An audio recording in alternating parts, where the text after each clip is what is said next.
Apakah ada catatan non-Alkitab tentang penyaliban? Jawabannya, ada. Sejarah kuno menyimpan banyak jejak. Bukan hanya di dalam Alkitab. Di luar Alkitab, para penulis Romawi dan Yahudi juga menulis tentang penyaliban. Ini penting, karena sebagian orang masih mengira penyaliban hanya bahasa simbolik atau tradisi iman tanpa dukungan sejarah. Namun kesaksian kuno berkata lain. Mari berjalan pelan. Bayangkan suasana Yerusalem di abad pertama Kekaisaran Romawi menguasai negeri.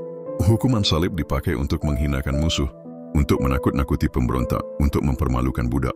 Di pinggir jalan yang ramai, di bukit yang dapat terlihat dari jauh, paku menembus daging, nafas tersengal. Luka dibuka oleh cambuk, panas dan haus.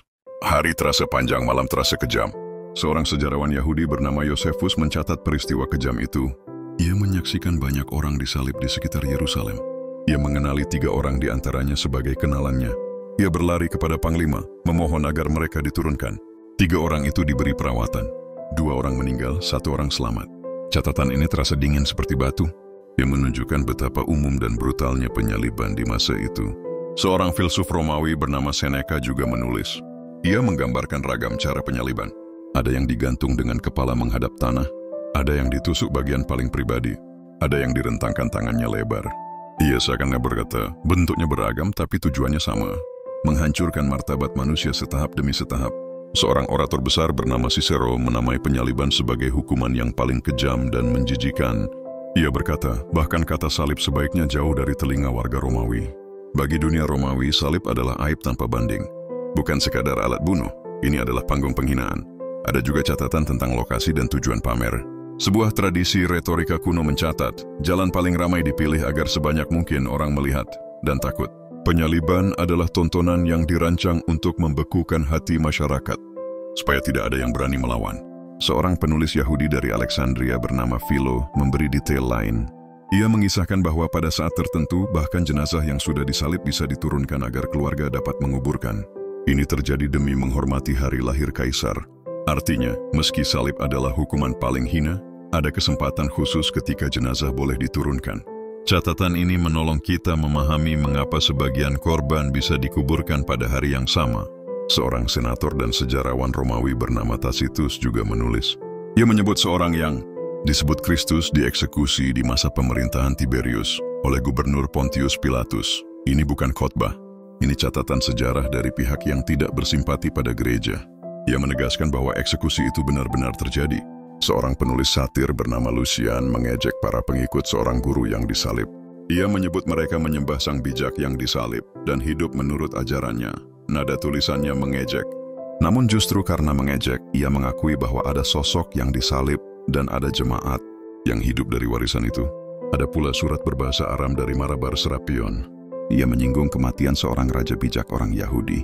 Ia menulis bahwa hikmat orang itu tetap hidup melalui ajarannya. Surat ini bukan dari orang Kristen, namun ia menyadari ada eksekusi atas seorang tokoh besar orang Yahudi. Ia menyebutnya raja yang bijak. Gaya bicaranya singkat namun mengena. Seorang penulis alamiah bernama Pliny yang tua juga memberi kilasan budaya. Ia mencatat penggunaan paku dari penyaliban sebagai jimat pengobatan. Ini bukan dukungan moral. Ini gambaran betapa penyaliban sudah begitu menyatu dengan kehidupan sehari-hari. Bahkan menjadi objek takhayul yang menyebar. Arkeologi menambah bukti. Di sebuah osuarium di Yerusalem, ditemukan tulang tumit dengan paku besi yang masih menembus. Nama pada kotak tulang itu adalah Yehohanan.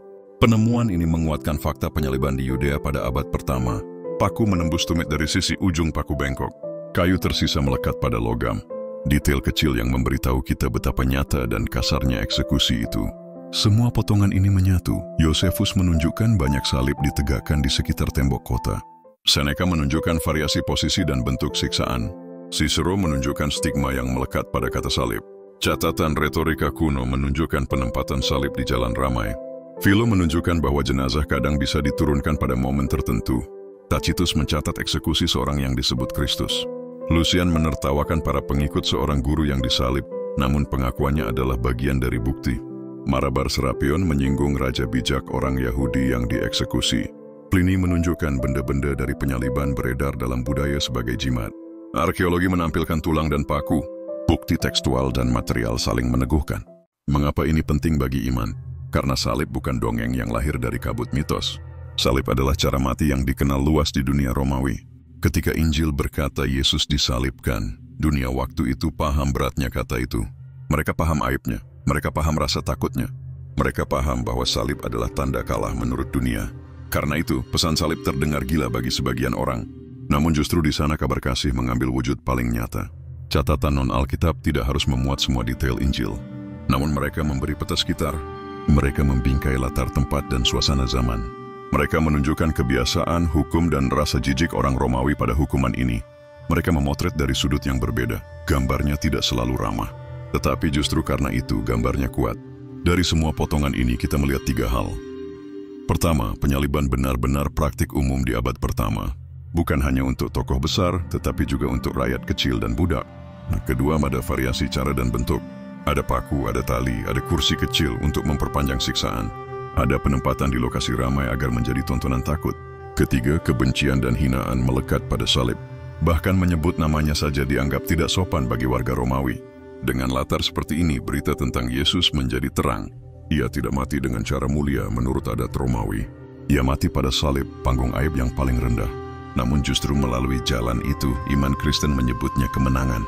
Bukan karena salib enak dipandang, tetapi karena kasih Allah sanggup mengubah alat aib menjadi tanda pengharapan.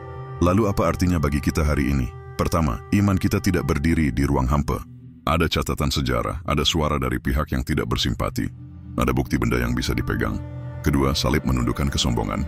Jika sang guru memilih jalan paling hina, maka kesombongan kita tidak punya tempat. Ketiga, salib menyalakan harapan. Jika Allah sanggup mengubah panggung aib menjadi kabar hidup, Ia juga sanggup menebus luka kita. Akhirnya kita mengingat satu hal sederhana. Catatan non-Alkitab tentang penyaliban itu ada, banyak, dan saling menguatkan. Catatan ini memegang peran penting bagi siapa saja yang jujur mencari. Salib tidak lahir dari imajinasi kosong. Salib berdiri di tanah sejarah, dan di atas tanah itu kabar kasih diukir untuk selama-lamanya.